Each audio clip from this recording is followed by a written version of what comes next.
Hello my dear students, this is Hanwant Kumar and you all are watching my YouTube channel Education Empowers.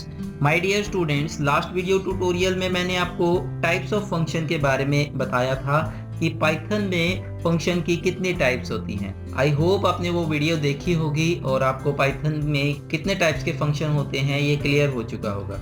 आज के इस video tutorial में हम categories of function को discuss करेंगे। तो आइए शुरू करते हैं, लेकिन उससे पहले अगर आपने अभी तक मेरा YouTube चैनल सब्सक्राइब नहीं किया है तो प्लीज नीचे दिए सब्सक्राइब बटन पे क्लिक कीजिए और बेल आइकन को प्रेस कीजिए। इससे क्या होगा, जब भी मैं कोई नई वीडियो अपलोड करूंगा तो उसकी नोटिफिकेशन आपको सबसे पहले मिलेगी।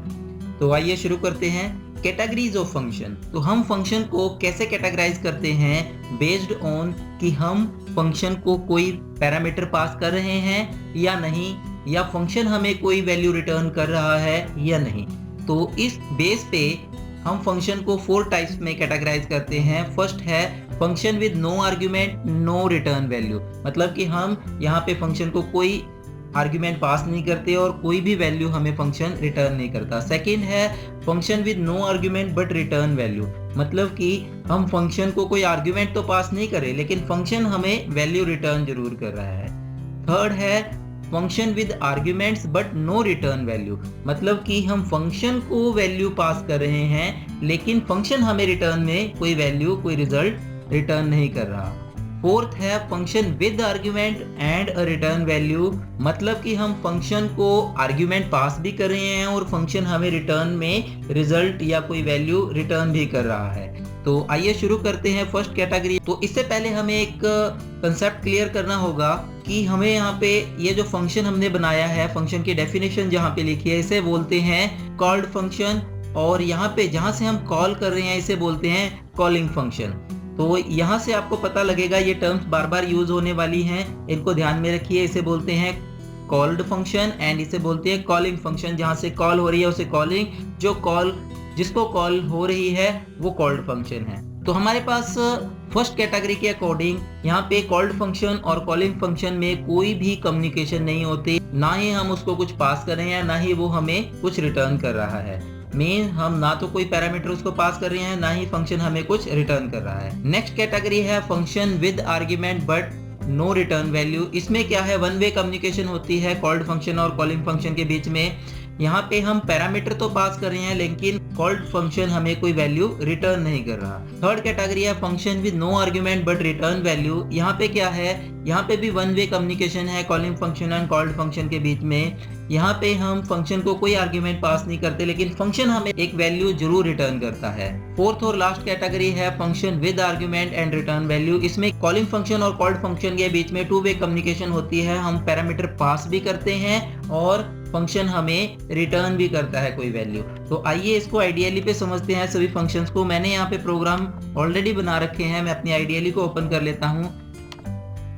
तो यहाँ पे फर्स्ट कैटेगरी है हमारे पास जिसमें हम कुछ पास भी नहीं करते कॉल्ड फंक्शन को और कॉल्ड फंक्शन हमें कुछ रिटर्न भी नहीं करता। तो यहाँ पे मैंने एक एग्जांपल ली है, चेक करना है भी नंबर पॉजिटिव है या नेगेटिव। यहाँ पे मैंने अपने फंक्शन की डेफिनेशन लिखी है चेक PONE। यहाँ पे मैं एक नंबर एंटर कराऊंगा रन टाइम पे, चेक करूंगा क्या वो नंबर 0 से बड़ा है। अगर नंबर 0 से बड़ा है तो वो नंबर पॉजिटिव है और उसका मैं यहाँ पे मैसेज डिस्प्ले कर दूंगा। अगर नहीं, ये कंडीशन फॉल्स होती है तो 0 से छोटा है नंबर, इट मीन वो क्या है, नेगेटिव है। तो यहाँ से हमने क्या किया, एक मैसेज दिया स्टार्टिंग में calling function no pass no return. तो यहाँ पे मैंने फंक्शन को कॉल किया और सेव करके रन करता हूँ इसको मैं, और यहाँ पे मेरे को इसने नंबर पूछा, मैंने 4 एंटर किया। 4 एक पॉजिटिव नंबर है।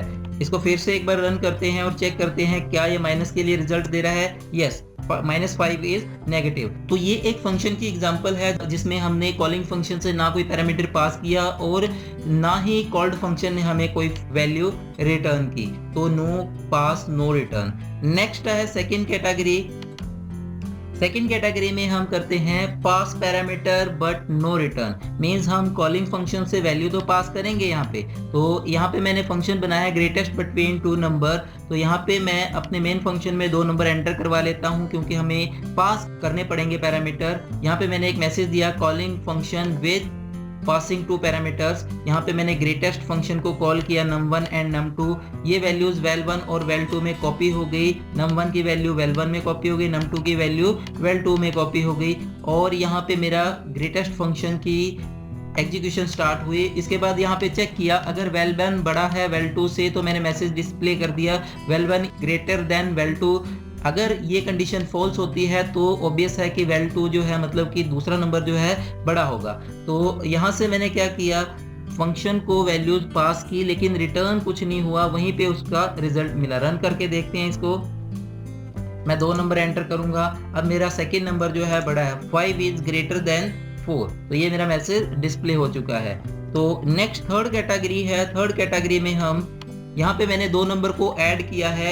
यहाँ से हम कॉलिंग फंक्शन से कोई वैल्यू पास नहीं करेंगे लेकिन रिटर्न करेगा फंक्शन हमें। तो यहाँ पे देखिए मैंने क्या किया, मैं आपको पहले डेफिनेशन समझा देता हूँ। फंक्शन का नाम है एडिशन। उसके बाद वहाँ पे मैंने 2 नंबर एंटर किए, क्योंकि हम यहाँ से कोई भी वैल्यू पास नहीं कर रहे, नो पास है, इसीलिए मेरे को उस फंक्शन में जाके ही वैल्यूज को एंटर करवाना पड़ेगा। उसके बाद मैंने 2 नंबर को ऐड करना था, तो उनको ऐड करके मैंने यहाँ पे आंसर में इसको स्टोर करवा दिया और आंसर को रिटर्न करवा दिया। अब क्योंकि यहाँ से कोई वैल्यू रिटर्न हो रही है तो उस वैल्यू को हमें किसी ना किसी वेरिएबल में स्टोर करवाना पड़ेगा। तो यहाँ पे मैंने मेन फंक्शन में आके पहले एक मैसेज डिस्प्ले किया और उसके बाद जो भी ये एडिशन फंक्शन मेरे को रिटर्न करेगा उसको मैंने स्टोर किया रिजल्ट में। क्योंकि यहाँ से वैल्यू रिटर्न हो रही है तो यहाँ पे स्टोर भी करवानी पड़ेगी, तो रिजल्ट में स्टोर होगी। और उसके बाद मैंने सिंपल मैसेज दिया सम of 2 number equal result.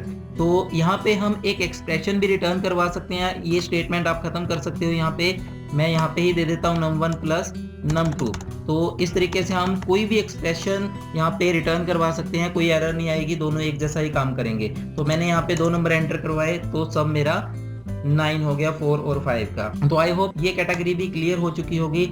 Last category है हमारी function passing parameter and return value. तो यहाँ पे मैंने एरिया ऑफ रेक्टेंगल का फंक्शन बनाया है जिसमें मैं रेक्टेंगल का एरिया कैलकुलेट करूंगा। तो ये 2 पैरामीटर रिसीव करेगा क्योंकि हम पास भी कर रहे हैं और रिटर्न भी कर रहे हैं। तो यहाँ से मैं क्या करूंगा, पहले मेन फंक्शन में आता हूँ, लेंथ और ब्रेड्थ मैंने एंटर करवाई।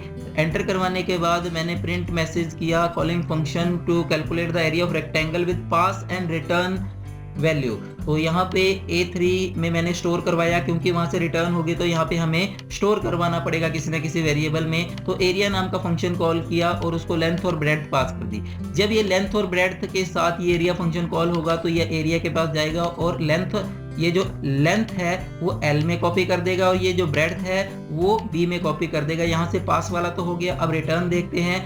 यहाँ पे उसके बाद मैंने एक्सप्रेशन लगाई L इंटू B और उसका रिजल्ट एरिया में स्टोर करवाया और एरिया को रिटर्न करवा दिया। यहाँ पे भी हम इस एक्सप्रेशन को छोड़ के यहाँ पे लगा सकते हैं, रिटर्न करवा सकते हैं एक्सप्रेशन ही। एक स्टेटमेंट हमारी यहाँ से कम हो जाएगी। जैसे ये स्टेटमेंट एग्जीक्यूट होगी तो रिटर्न वैल्यू कहाँ पे आएगी, इस पूरे फंक्शन की वैल्यू जो है रिटर्न होके यहाँ पे उसकी वैल्यू जो है उसका जो भी आंसर होगा यहाँ पे उसको रिप्लेस हो जाएगा और A3 में वो वैल्यू स्टोर हो जाएगी। यहाँ पे मैंने मैसेज दिया area of rectangle with length and breadth equal A3। तो यहाँ पे इनकी वैल्यूज प्रिंट करेगा। ये रन करके देखते हैं 4 एंड 5। तो यहाँ पे इसने मैसेज दिया area of rectangle with 4 and 5 is equal to 20। तो उसने मल्टीप्लाई कर दिया, एरिया का फॉर्मूला यहाँ पे लग गया।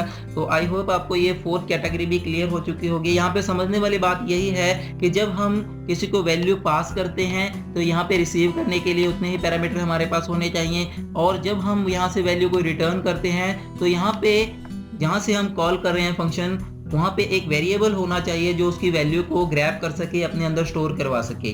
डन, यही कंसेप्ट यहाँ पे समझने वाला है। बाकी नेक्स्ट वीडियो ट्यूटोरियल्स में हम फंक्शन की और डिटेल में जाएंगे। Thanks for watching this video. I hope आपको इस वीडियो में जितने भी मैंने टॉपिक्स समझाए हैं वो सारे समझ आ चुके होंगे। 4 कैटेगरीज हैं, इसको ध्यान में रखिए, बहुत काम आने वाले हैं। तो thank you for watching this video. Like this video. If you have any doubt, comment in the comment box. Thank you very much once again.